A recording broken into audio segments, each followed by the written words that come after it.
할렐루야. 에, 벌써 날씨가 여름이 점점 계속 더워지는 것 같아요.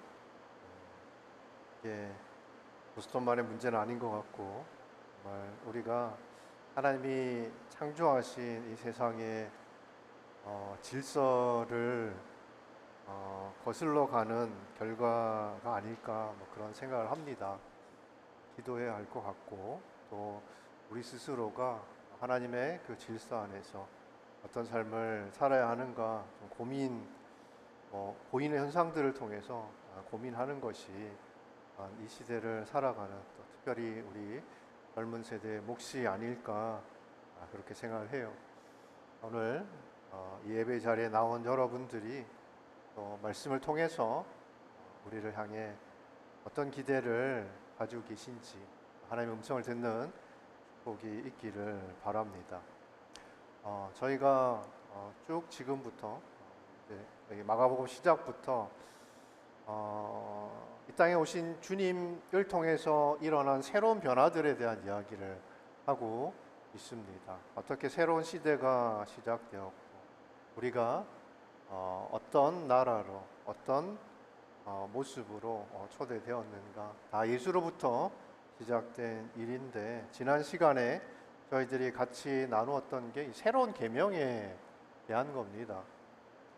안식일 논쟁과 관련해서 말씀을 나누면서 계명을 주신 이유가 있는데, 그것이 그냥 우리에게 무슨 벌 주고 심판하고 이런 게 아니라 이 하나님께서 사람을 축복하시는 하나의 방법이고, 또 공의, 옳음의 기준을 세우셔서 하나님 우리에게 기대하시는 모습은 우리의 생각을 따라서 내 욕심을 따라 사는 것이 아니라 이 하나님께서 보여주신 그 공의를 쫓아가는 그러한 하나님의 사람들을 기대하시는 게 이 계명을 주신 이유지요.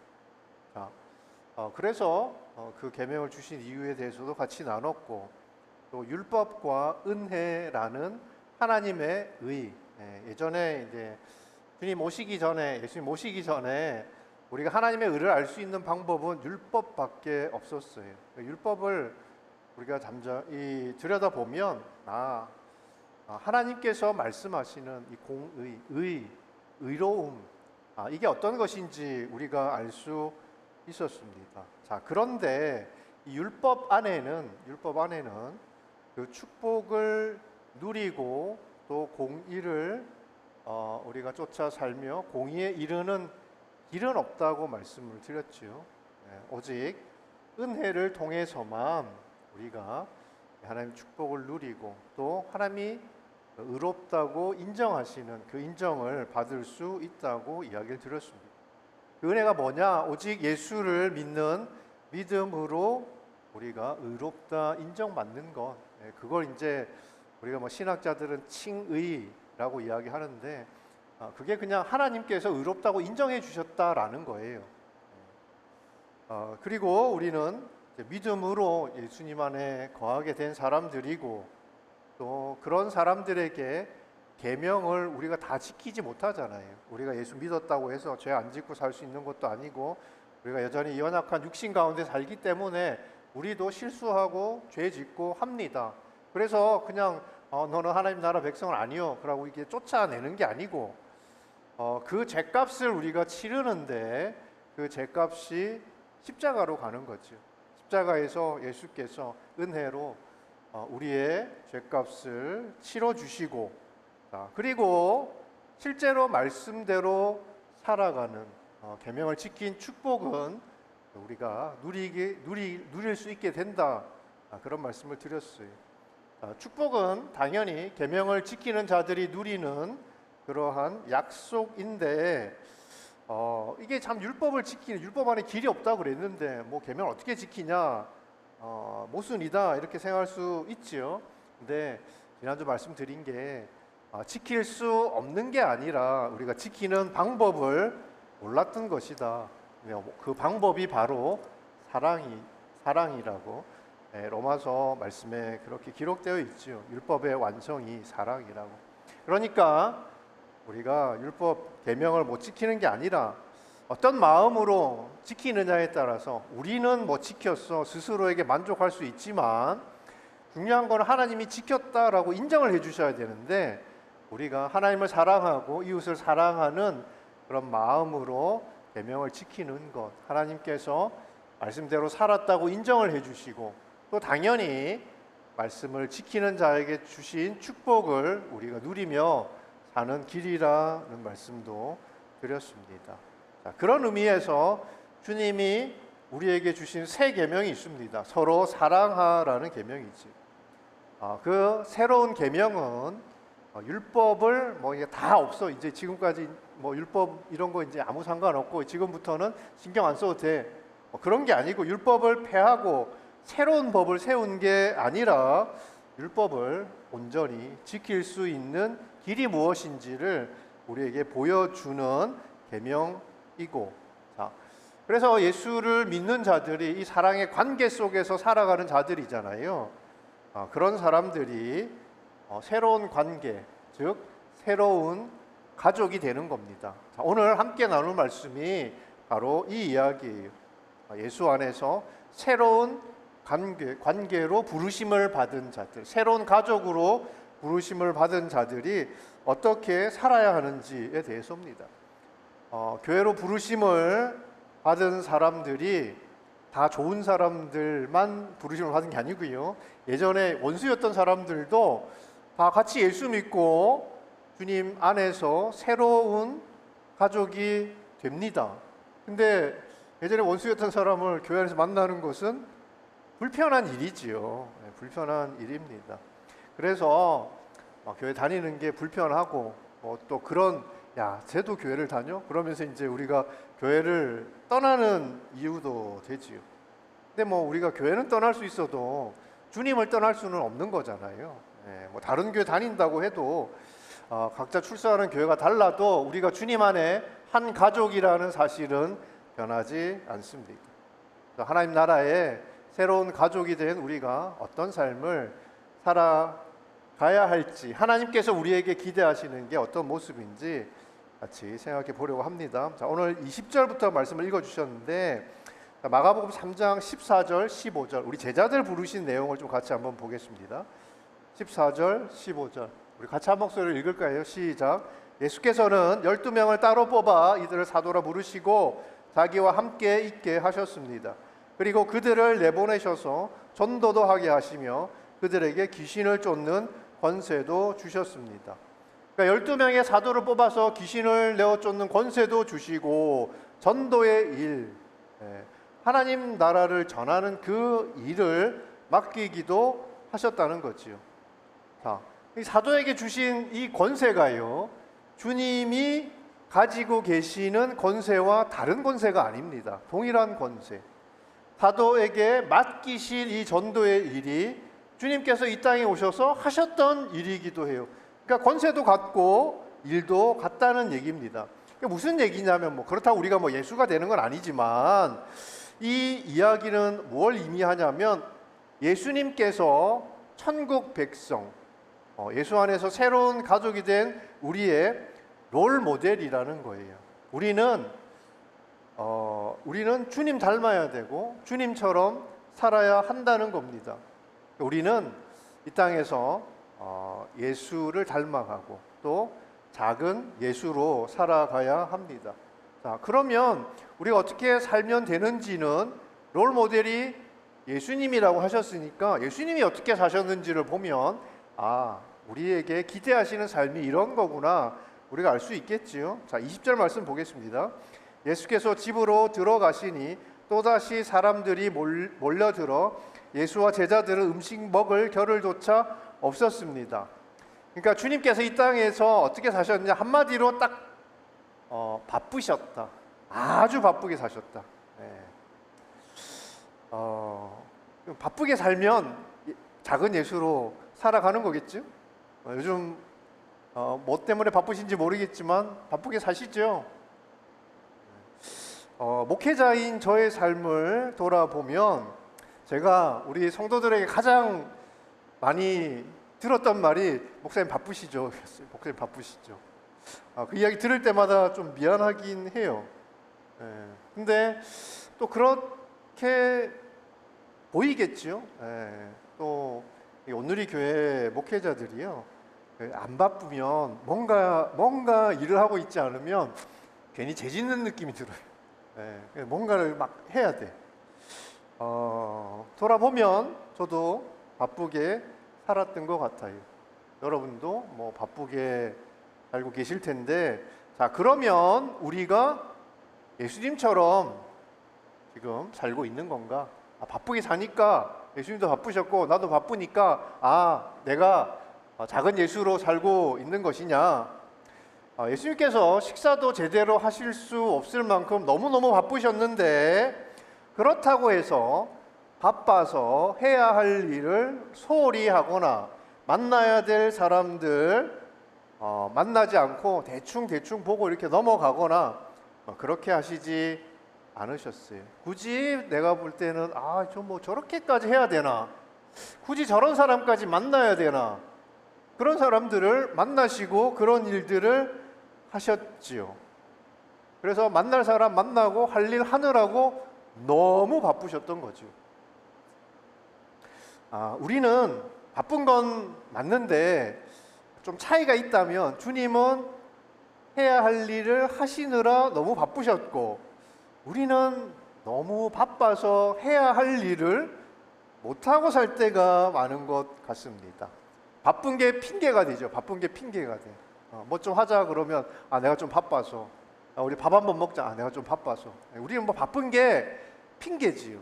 사람을 외면하는 핑계, 그 일을 외면하는 핑계가 자꾸 됩니다. 그러면서 정작 중요한 일인데 그건 또 소홀하게 여기며 살 때가 있는 거죠. 주님이 이 땅에서 사역하신 것은 3년 반이에요. 공생애라고 하죠. 3년 반이라는 그 시간 동안 주님은 자신이 해야 할 일을 다 이루시고, 십자가에서 말씀하신 다 이루었다고, 다 이루시고 하나님께로 가십니다. 이 말씀, 이 20절, 주님 바쁘셨는데 우리도 바쁘니까 우리도 그냥 예수님처럼 살고 있다 이렇게 생각할 게 아니고, 이 말씀은 우리에게 이런 질문을 하는 것 같아요. 요즘에 뭐 그렇게 바쁘냐? 기도도 하지 못하고 예배할 시간도 없고 그렇게 바쁜 이유가 뭐냐? 너가 정말 바쁘게 사는데 그 일들이, 지금 하고 있는 일들이 너에게 정말 중요한 일처럼 여기며 그래서 바쁠 텐데 그게 정말 바쁜 일이냐? 라는 주님의 질문이기도 해요. 바쁘다고 뭐 다 좋은 것도 아니고 또 바쁜 게 또 다 나쁜 건 아니지요. 근데 정작 우리가 바빠야 할 일, 정말 중요한 일들에 우리가 마음을 쏟지 않는다면 우리는 게으른 거죠. 바쁘게 살아 보이는 것처럼 보이는데 실제로는 주님 보실 때는 게으른 거예요. 할 일을 못하고 있으니까. 바쁘지 말아야 될 일들, 그런 일들에 우리가 바쁘게 산다면 우리는 뭔가 쫓기듯이 조급한 것이기도 하고요. 여러분에게 이 땅 가운데 주신 시간, 특히 이 젊은 여러분들 청년이잖아요. 이 청년의 때가 그렇게 길지는 않을 것이다. 제가 여러분 저주하는 게 아니라 지나고 보니까 너무 저도 바쁘게 살았지만 참 빨리 지나가더라고요. 그러니까 여러분들에게 주신, 여러분들의 인생 전체에서 어떻게 보면 하나님께서 뭐 귀하지 않은 시간이 없지만 정말 여러분들에게 주신 오늘이 참으로 귀하고 복된 시간입니다. 그 시간을 낭비하지 않고 소홀히 여기지 말고 꼭 써야 할 곳에, 할 일에 여러분들에게 주신 시간을 잘 사용하기를 축복합니다. 그럼 우리가 소홀히 하지 말아야 될 일, 바빠야 될 일, 그게 뭐냐? 그걸 알아야 될 거 아닙니까? 자, 오늘 말씀 본문 그 14절부터 말씀을 보면 주님께서 이제 제자들을 부르셔서 사도로 세우신 분들에게 뭐 권세도 주시고 일도 주셨다고 했는데 이름이 쭉 나와요. 근데 19절 말씀을 보면 이 이름이 나옵니다. 예수를 배반한 가롯 유다. 주님이 사도로 세우시고 권세를 주셔서 막 귀신도 쫓아내게 하시고 주님의 일을 맡기신 사도들 가운데 주님을 나중에 배반하게 되는 가롯 유다도 있었던 거예요. 유다도 주님에게 그 권세를 받은 사람입니다. 주님과 3년 반 동안 함께 동행했던 사람이지요. 그러니까 가롯 유다가 우리에게 주는 교훈이 뭐냐면, 야, 이렇게 놀라운 일을 행하고 주님과 함께 동행하면서도 하나도 안 변할 수 있구나. 우리가 교회도 오래 다니고 어떻게 보면 놀라운 은사를 행할 수도 있는데 가짜일 수도 있다는 거예요. 우리는 그런 거를 너무 잘 포장할 수 있는 지혜와 능력이 있어. 괜찮은 사람인 것처럼, 빛인 것처럼, 주님 사랑하는 사람인 것처럼 나를 잘 포장할 수 있다는 거죠. 중요한 거는 뭘 행하느냐, 얼마나 오래 교회 다녔느냐, 이런 게 아니고요. 예수 만나고 내가 변했느냐는 겁니다. 예수 만나고 우리가 변하는 것들이 있다고 그랬잖아요. 바울이 고백한 것처럼 우리의 마음이 변하고, 마음만 변하느냐, 우리가 주님과 동행하면서 우리의 삶이 조금씩 예수를 닮아가면서 변화해 가는 거지요. 그래서 예수 만난 자들의 삶 가운데 변화가 없다, 유다처럼 가짜일 수 있다는 겁니다. 자, 그런데 참 놀라운 건 그런 가롯 유다를 주님이 제자로 뽑으셨다는 거죠. 아, 그때는 몰라서, 유다가 너무 괜찮아 보여서 주님이 과연 몰라서 이 가롯 유다를 제자로 뽑으셨을까? 당연히 아니지요. 기회를 주신 겁니다. 우리가 사람을 바꿀 수는 없어요. 우리가 뭔데 사람을 바꾸겠습니까? 그렇지만 사람답게 살 수 있는 기회가 되어줄 수 있습니다. 그 길을 우리가 보여줄 수는 있지요. 사람답게 사는 길, 예수 안 만나고 우리가 사람답게 살 수 있는 길이 있습니까? 그러니까 우리는 그 예수를 보여주는 길이 될 수 있다는 거지요. 그게 우리와 함께한 사람들에게 기회가 되어 주는 길입니다. 어떻게 보면 어차피 안 될 사람이잖아요, 가롯 유다. 그런 사람에게 공드리는 게 시간 낭비처럼 보이지만 여러분, 그게 아니라는 거예요. 주님은 그래서 바빴던 거예요. 그래서 사람 하나 구해보자고, 사람 하나 사람답게 살게 해보자고 주님이 가르치시고 일도 주시고 맡겨도 주시고 권세도 주시고 그러면서 기회를 계속 주신 거지요. 그냥 포기해도 될 것 같고 무시해도 될 것 같은 그런 일, 그런 사람들 때문에 주님께서 이 땅에서 참 바쁘셨어요. 포기.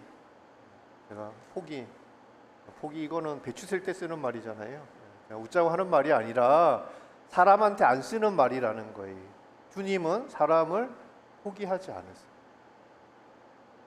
그러면 예수로 살아가고자 하는 우리 역시 사람을 포기할 수 없는 거지요. 주님처럼 사는 사람은 사람에 대해서 성실한 사람입니다. 사람도 자신도 포기하지 않는 그런 주님의 사람이기를 축복합니다. 여러분, 그게 주님이 바쁘셨던 이유고 우리가 소홀히 할 수 없는 일이고 가장 중요한 일이에요. 여러분, 주님이 복음서에도 그렇게 가르치셨지만 사람에게 중요한 게, 제일 중요한 게 뭐래요? 목숨이라고 하잖아요. 목숨보다 더 중요한 게 있냐? 없지요. 우리도 잘 압니다. 그러면 이 목숨이 제일 중요한데 사람들은 그 목숨을 가지고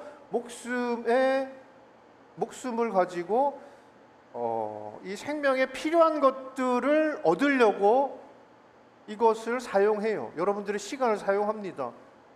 뭐 옷, 뭐 먹을 거 다 필요한 것들인데 그게 여러분들이 가지고 있는 생명보다 더 귀하냐는 거죠. 주님 말씀은 너희에게 주신 그 생명을, 특별히 주님께서 주신 새로운 생명을 귀한 데 써야 되지 않겠냐라는 거예요.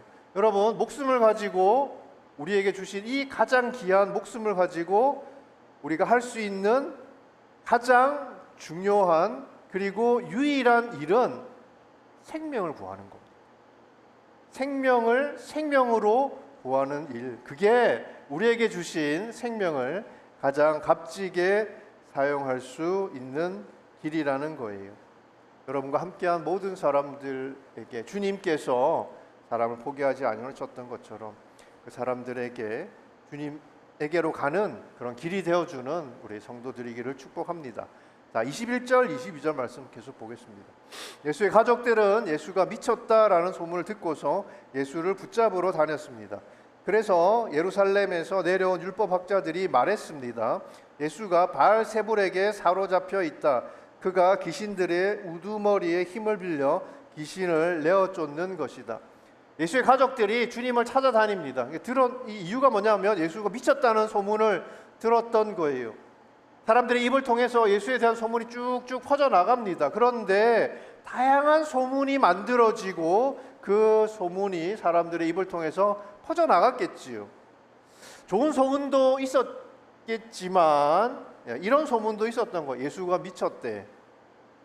예수 알던 사람은 영 이상한 사람인 거지요. 좋지 않은 소문들이 있었는데 그중 하나가 예수가 미쳤다는 소문이었습니다. 근데 많고 많은 소문 중에 이 가족들 귀에는 예수가 미쳤다는 소문이 귀에 와서 들린 거예요. 그리고 그 소문을 따라 예수에게로 옵니다.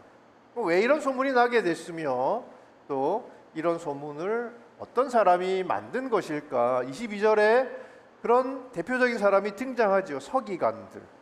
그러니까 예수에게 반감을 가지고 뭔가 그 명성에 흠집을 내보자는 사람이 소문을, 좋지 않은 소문을 낸 거지요. 이 서기관이 예수가 사람들의 보여준 그 권세와 능력이 귀신의 우두머리인 바알세불에게서 온 것이다. 그렇게 주장을 해요. 그러니까 바알세불의 힘을 빌려서 귀신을 내어 쫓는 것이다. 조금 있다가 주님이 그게 너무 상식적으로 말이 안 되는 소리라는 것을 말씀하시지만, 그러니까 이 이야기를 한 서기관들은 어떤 이야기를 하고 싶은 거냐면 저 예수가 지금 쇼하는 거야. 그 이야기를 하고 싶은 거예요. 그러니까 예수가 미쳤다는 소문에 이 이야기를 덧붙여서 부풀리려고 한 거죠. 사람 있는 곳에 소문은 있기 마련입니다. 그리고 여러분 어떤 소문이 귀에 쏙쏙 들어와요. 좋은 소문 안 들어와. 나쁜 소문만 들어오지요. 잠언 18장 8절 말씀입니다. 남의 말을 하는 것은 맛있는 음식과 같아서 사람의 뱃속 깊이 내려간다. 나쁜 소문도 귀에 쏙쏙 박히고 내가 이렇게 이야기하는 것도 좋은 이야기보다는 뭐 그냥 뒤에서 우리 흔히 뒷담화라고 하는 그런 이야기들 하는 게 좋아, 재밌어요. 네. 세상에만 이런 게 아니라 교회에도 소문이 많이 떠돌아다닙니다. 뭐 카더라 통신 뭐 이런 거 교회 안에도 있지요. 집사님이 뭐 하셨대, 뭐 저 집 애가 어떻대, 뭐 이 카더라 많아요. 그래서 예전에 이제 우리 그 이재훈 목사님께서 처음에 하도 교회 안에 뭐 이 소문들이 막 떠돌아다니니까 어느 날 갑자기 소문 실명제를 하겠다. 그러니까 누가 그 이야기를 했는지를 이야기할 수 없으면 그냥 이야기하지 말라는 거예요. 네. 근데 뭐 그게 이제 그만큼 교회 안에도 사람들 입을 거쳐가는 소문들이 많다는 이야기입니다. 여러분, 우리가 어떻게 이런 소문들을 다룹니까? 그냥 지나가는 바람처럼 뭐 그러다 말겠지 그렇게 생각할 수 있는데 주님은 그걸 대충 넘어가지 않아요. 주님의 태도는 아주 단호합니다. 이 문제를 단호하게 다루시는 거예요. 그러니까 작아 보이지만 사람들끼리 뭐 그럴 수 있는 거지. 그게 아니고 이게 교회 공동체를 갈라놓고 사람들의 마음을 찢어놓고 결국은 교회를 무너뜨리는 그러한 일이 될 수 있다는 거예요. 그래서 이 바알세불에 대한 이야기를 비유로 23절부터 말씀하세요. 27절부터. 사단이 어떻게 사단을 내어쫓을 수 있냐? 그 말이 되냐? 제가 읽진 않겠습니다. 그게 얼마나 비상식적이고 비논리적인지를 비유로 말씀을 해 주시지요. 주님 말씀대로 귀신을 내어쫓는 사람, 귀신을 내어쫓는 주님이 여러분 귀신 들려서 그렇게 한 것이다. 이게 너무 말이 안 되는 거지요. 그러면 귀신을 내어쫓는 주님이 귀신 들린 게 아니라면 그럼 과연 누가 귀신에게 사로잡힌 사람이겠습니까? 이 소문을 만드는 사람들이죠. 그 이야기를 하는 거예요. 여러분, 저는 소문이 교회를, 공동체를 건강하게 만드는 경우를 본 적이 없습니다. 늘 분열을 가져오고요. 이게 근거도 없고 또 보면 확인도 하기 어렵지요. 이런 소문 때문에 결국은 관계가 깨어지고 상처를 받지요. 왜? 건강한 관심에서 비롯된 것이 아니기 때문입니다. 그냥 꽈시비. 그 사람을 그냥 입에 올리고 그 사람을 그냥 대화의 주제로 만드는 게 건강한 관심. 이 사람이 정말 잘 됐으면 좋겠어. 이 사람이 정말 하나님의 사람답게 잘 됐으면 좋겠어. 그런 마음에서 비롯된 것이 아니고 깎아내리고 흠집을 내려고 하는 거지. 소문을 만드는 사람이 자기를 드러내는 거 본 적 있습니까? 그러니까 이제 소문실명제 그 이야기를 하신 거예요. 칭찬받고 박수받을 일인데 왜 숨기겠어요? 왜 숨겠어요? 손가락 받을 만한 일인지 본인도 알아요. 그러니까 숨는 겁니다. 정당하지 않는 방법인데 내가 원하는 것, 그걸 얻기 위해서 사용하는 정당하지 않는 방법 중에 하나가 소문을 만드는 것이고요. 그리고 이 소문은 사단이 교회를 공격하고 대적하는 사단의 방법이기도 합니다. 본인은 뭐 내가 그냥 소문을 듣고 그냥 그 이야기를 전하는 그런 역할인데, 여러분 본인은 그렇게 생각하지 않겠지만 본인 스스로도 그 소문의 일부가 되어서 살아가는 거예요. 뿔이 없는 거지요. 여러분, 저는 여러분들이 소문의 사람이 아니라 진리의 사람이기를 축복합니다. 말씀의 사람이기를 축복해요. 사람에 대한 건강한 관심 가지고 살아갈 수 있기를 축복합니다. 자, 서기관의 근거 없는 주장에 대해서 주님 말씀하신 거, 귀신에 사로잡힌 거 바로 너야 라고 그렇게 말씀하셨는데 그게 끝이 아니에요. 자, 28절부터 30절까지의 말씀 보겠습니다. 자, 같이 읽겠습니다. 읽어주세요. 시작. 내가 너희에게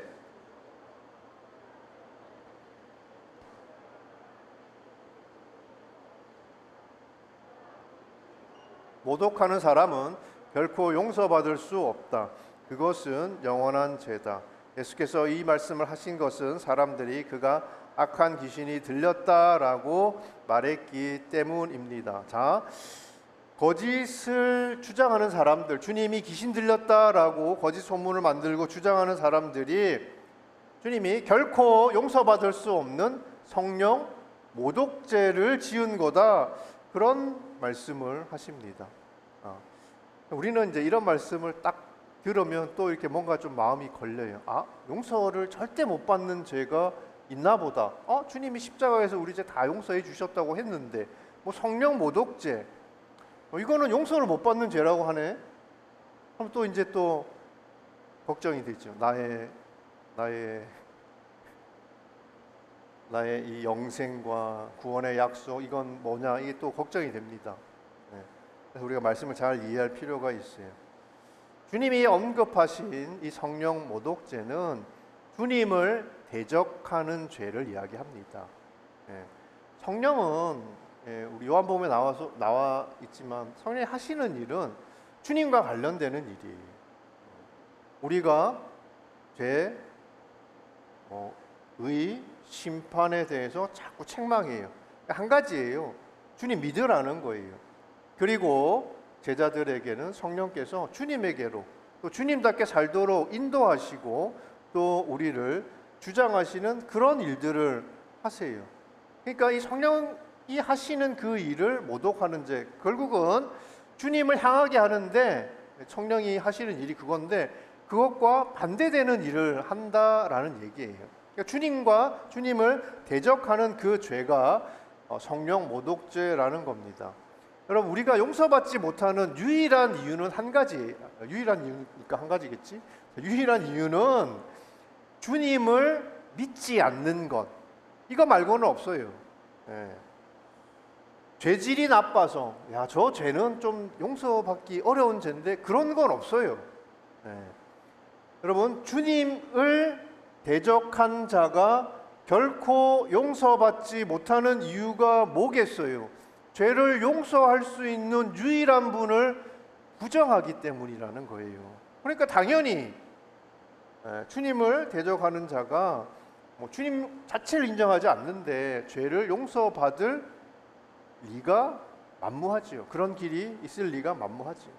주님이 지금 죄사함과 관련된 진리를 이야기하신 겁니다. 주님이 자기를 변호하고 변명하려는 게 아니고 사람들이 현혹되지 않도록 거짓을 끊어내려고 하시는 거지. 저는 소문을 만드는 것뿐만 아니라 그 소문을 만드는 사람들 그럴 수 있지라고 용납하는 것도 소문을 부추기는 거라고 생각해요. 우리가 그냥 내가 그냥 눈 한번 질끈 감고 그냥 못 들은 척 하지. 그냥 또 그 이야기를 가지고 또 막 뭐라고 하면 관계가 또 이상해질 것 같잖아요. 그래서 모른 척하고 또 그냥 못 들은 척하고 그렇게 하지 않습니까? 그걸 이용하는 겁니다. 그래서 여러분, 교회 안에서, 교회 공동체 안에서 잘못된 것을 그냥 내 느낌적인 느낌으로 저건 잘못된 거 이런 거 말고 말씀이라는 기준으로 봤을 때 말씀과 벗어나 있다, 말씀을 거스른다, 주님을 대적하는 어떤 모습이다, 다른 복음을 붙들고 있다, 그건요 책망하고 경계해야 합니다. 잘못된 것을 그냥 봐주라가 아니라 바울은 디모데에게 책망하고 고쳐주라고 이야기를 합니다. 고쳐줘야 될 책임은 그걸 알고 있는 사람, 그게 눈에 보이는 사람의 책임이지요. 이게 건강한 관심이라는 거예요. 잘못되어 가고 있는데 그거를 그냥 봐주는 게 아니고 그 것들이 돌이켜서 주님께서 원하는 모습으로 변화되어 갈 수 있도록 우리가 건강한 관심 가지고 살아가야 합니다. 그러려면 우리가 먼저 진리 위에 견고하게 서 있을 필요가 있는 거지요. 하나님 나라의 새 가족으로 부르심을 받은 우리가 그렇게 진리를 쫓아갈 수 있기를 축복합니다. 자, 31절부터 35절까지의 말씀 계속 보겠습니다. 같이 읽을게요. 그때 예수의 어머니와 형제들이 찾아왔습니다. 그들은 밖에 서서 사람을 시켜 예수를 불렀습니다. 많은 사람들이 예수 곁에 둘러앉아 있었는데 그들이 예수께 말했습니다. 보십시오. 선생님의 어머니와 형제들이 밖에서 선생님을 찾고 계십니다. 예수께서 그들에게 물으셨습니다. 누가 내 어머니고 내 형제들이냐? 그러고는 곁에 둘러앉은 그들을 보며 말씀하셨습니다. 보라, 내 어머니와 내 형제들이다. 누구든지 하나님의 뜻을 행하는 사람이 바로 내 형제요 자매요 어머니다. 살다 보면 사람이 갑자기 낯설어 보일 때가 있어요. 익숙하던 사람인데, 늘 알던 사람인데 우리가 전혀 보지 못했던 어떤 사람의 얼굴을 볼 때가 있는 거지요. 지금이 그런 것 같아요. 가족들에게 예수 내가 잘 알던 사람이고 우리 마리아에게는 늘 자기가 키웠던 아들이고 형제들에게도 늘 익숙했던 그런 주님인데 주님 찾아갔더니 가족들이 찾아왔다고 이렇게 좀 전해주시오 그랬더니 누가 네 가족이 누가 내 가족이냐 이러면 좀 맘상하죠. 어떻게 보면 주님 미쳤다는 소문을 듣고 이 가족들이 왜 찾아왔겠죠? 걱정이 되니까 찾아왔겠죠. 가족이니까 걱정이 됐지요. 그런데 당신들이 왜 내 가족이냐라고 지금 반문을 합니다. 이 말은 주님이 이들을 가족으로 여기지 않는다는 말처럼 들리잖아요. 그러니까 예수 믿으면 뭐 예전에 가족이고 뭐고 그거 다 없는 거야. 다 버리고 새로운 그냥 주님 안에 다 새로운 가족이 되는 거야. 우리가 이렇게 이해를 할 수 있는 말씀입니다. 자, 주님이 이 사람들을, 가족들을 그러면 모친과 동생이 아니라고 말했나? 누가 내 가족이냐? 가족이 누구인지를 설명을 해 주신 것이지, 지금 찾아온 분들을 그럼 이 사람 내 어머니 아니요, 내 형제 아니요, 그렇게 말씀하신 게 아니지요. 주님은 이런 거예요. 스스로를 주님의 가족이라고 생각하며 살아온 자들에게 너희가 나와 무슨 상관이 있는지를 물어보신 겁니다. 주님의 가족들에게는 주님이 자신들을 가족이라고 받아들이는 게 너무 당연하다고 생각했어요. 근데 너무 낯선 답이 돌아온 거지요. 너무 낯선 것들을 우리가 만나면 사실 당황하지 않습니까? 익숙한 것들이 낯설어 보일 때 당황하지요. 여러분, 근데 저는 정말 낯선 것과 마주하는 이때가 우리가 보지 못했던 진짜를 발견하는 순간이기도 하다고 생각합니다. 뭐 일부러 낯설게, 일부러 막 이상하게 이렇게 대하는 게 아니라 그게 그분의 본 모습인 거예요. 근데 우리가 보지 못했던 거죠. 그러니까 낯설었던 이유는 뭐냐 하면 우리가 진실을 모른 채 혹은 진실을 외면한 채 살아왔기 때문에 진짜를 만나면 그게 되게 낯설고 당황스러운 거죠. 겉만 가지고 이게 진짜라고 생각하며 살았는데 진짜로 만난 거예요. 그동안은 만나지 못했던 진짜 얼굴을 보게 된 것이고, 그게 어떻게 보면 진짜 예수를 만난 순간이기도 합니다. 그럼 가족은 혈통으로 다 엮여 있는 거지. 혈통이 중요하지. 우린 그렇게 생각해요. 하지만 주님은 그런 사람들에게 너희가 지금 엉뚱한 꼴을 붙들고 있다는 거예요. 주님하고 이게 대표적인 게 이스라엘 백성들이었어요. 이스라엘 백성들은 자신들이 아브라함의 자손이잖아요. 그러니까 이 아브라함 자손이라는 혈통만 붙들고 있으면 나는 하나님의 백성이야 믿어 의심치 않았어요. 근데 그게 아니라는 거예요. 그게 나를 하나님의 자녀로 만들어 주는, 내가 붙들어야 될 동아줄이 아니라는 말씀을 해 주신 겁니다. 주님과의 관계는 그렇게 만들어지는 게 아니라는 거예요. 주님의 가정은 어떤 사람이냐? 주님이 정확하게 이야기해 주시죠. 누구든지 혈통이고 이방인이고 유대인이고 뭐 전혀 상관없이 하나님의 뜻을 행하는 사람, 하나님의 뜻대로 살아가는 사람이지요. 그러니까 자신을 찾아온 가족들에게 나와 아무 상관없다 이런 말씀을 하신 거라고 볼 게 아니라 하나님의 뜻대로 행하는 가족이 되라는 말씀을 하신 겁니다. 하나님 나라의 새 가족, 하나님 나라의 이 주님 안에 부르심을 받은 새로운 관계 속에 거하는 새로운 가족은 다른 거 없어요. 하나님의 뜻대로 행하면 그게 가족이라는 거지요.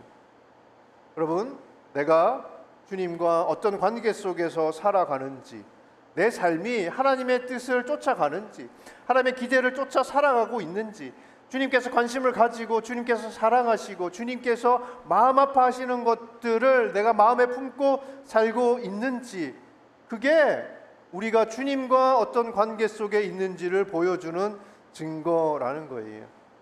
그럼 우리가 하나님의 뜻대로 살아가려면 먼저 예수 만나야 합니다. 예수 믿고 구원받아야 합니다. 예수를 그리스도로 영접하지 않으면 여러분, 우리는 살고 싶어도 뭐 그런 생각이 들지도 않겠지만 하나님의 뜻대로 살아갈 수 없어요. 그게 시작인 거예요. 그게 시작인 거예요. 주님 만나야 사람답게 살 수 있고 하나님 뜻대로 살아갈 수 있습니다. 하나님 나라의 백성이 되기 위해 우리에게는 믿음이 필요하고, 또 하나님의 백성으로 살아가기 위해서 우리에게 필요한 것도 믿음입니다. 하나님 나라의 백성, 믿음으로 사는 자들이고, 그래서 저는 여러분들에게 하나님께서 날마다 믿음을 더해 주시기를 축복합니다. 돈은 여러분들이 버시고, 저는 여러분들이 정말 하나님 안에서 믿음이 더해지는 그런 하나님의 사람들이 될 수 있기를 축복하고, 또 여러분들이 정말 하나님의 뜻대로 살아가고자 하는 열심으로, 여러분 그냥 그 하나님의 뜻을 느낌으로 아는 게 아니고 말씀 안에서 듣는 거예요. 말씀 안에서 여러분을 향한 하나님의 음성을 듣고 그 말씀을 따라서 여러분들 매일매일을 살아갈 수 있기를 축복합니다. 그게 하나님께서 기대하시는 천국 백성이에요. 하나님 안에서, 그리스도 안에서 우리를 하나님의 자녀로, 하나님의 가족으로, 하나님의 백성으로 부르심을 받은 하나님께 영광 돌리는 그런 하나님의 사람들이 될 수 있기를 축복하고, 이 한 주간도 여러분들의 삶 가운데 하나님의 뜻이 이루어지고 하나님의 나라가 임하는 그런 하나님의 사람들이기를 축복합니다. 주님 안에서 이번 한 주간도 파이팅 하세요. 기도하겠습니다. 함께 기도합시다.